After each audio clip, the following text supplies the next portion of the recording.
Ukraine युद्ध का आज 20वां दिन है और रूस ने कीव पर हमले तेज कर दिए। युद्ध के 20वें दिन रूस ने कीव पर मिसाइल हमला किया। रूस की मिसाइल कीव के एक रिहायशी इमारत पर गिरी है और यह बताया जा रहा है कि इसमें एक शख्स की मौत भी हुई है। वहीं रूस की सेना धीरे धीरे कीव की ओर बढ़ रही है। वहीं रूसी सेना अब शहरों पर बिना किसी उकसावे के भी लगातार गोलीबारी कर रही है। कीव के दक्षिण पश्चिम में जोरदार धमाके भी सुने गए हैं। तो एक रिहायशी इमारत पर यह मिसाइल गिरी है। एक शख्स की मौत की खबर भी सामने आ रही है।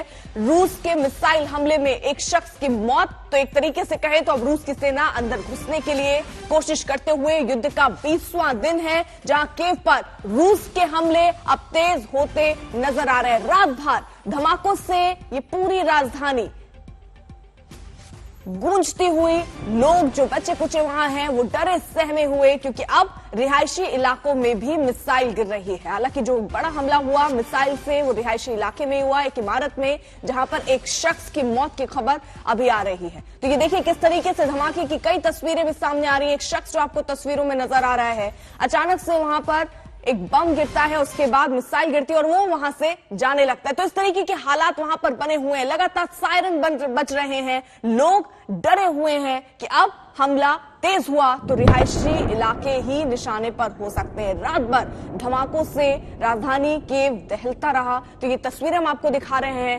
आप आवाज सुन पाएंगे किस तरीके के हालात में लोग रहने को मजबूर हैं। 20वां दिन, हालांकि चौथे दौर की बातचीत जरूर हो रही है। यूक्रेन की तरफ से यह कहा गया है कि बातचीत की टेबल पर अब सकारात्मक रुख रूस का दिख रहा है। इसके क्या मायने निकाले जाएं? क्या ये वार्ता ही आखिरी वार्ता हो सकती है? क्या आज होने वाली जो बातचीत है उस पर कोई समाधान निकल सकता है युद्ध विराम की दिशा में? ये एक बड़ा सवाल है, क्योंकि वहां रह रहे लोगों के लिए हर गुजरता दिन भारी पड़ता जा रहा है। राजेश पवार हमारे साथ, हमारे सहयोगी इस वक्त जुड़ चुके हैं। राजेश, क्योंकि आप वहीं पर मौजूद है, स्थितियां आप देख पा रहे हैं, ये हमले क्या वहां तेज हो गए हैं?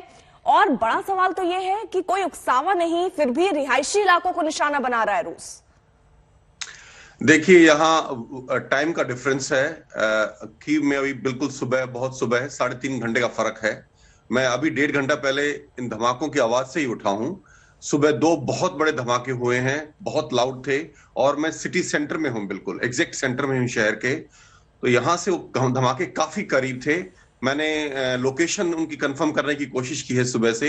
एक उसी ओबलोन इलाके में हुआ है जहां से कल मैंने एक बिल्डिंग का रिपोर्ट किया था। एक बिल्डिंग जो पूरी ध्वस्त कर दी गई थी कल एक मिसाइल के द्वारा, अटैक के द्वारा। एक धमाका उसी इलाके में हुआ है, दूसरा धमाका भी शहर के अंदर हुआ है।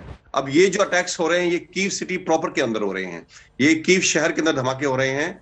और ये 2 बहुत बड़े धमाके थे। जहां मैं हूं शायद वहां से 3 किलोमीटर दूर थे, लेकिन मेरी बिल्डिंग में वाइब्रेशंस मैं फील कर सकता था, जिनकी वजह से मैं उठा हूं सुबह। और ये लगभग समय उस वक्त लोकल टाइम 4:30 बजे का था सुबह का।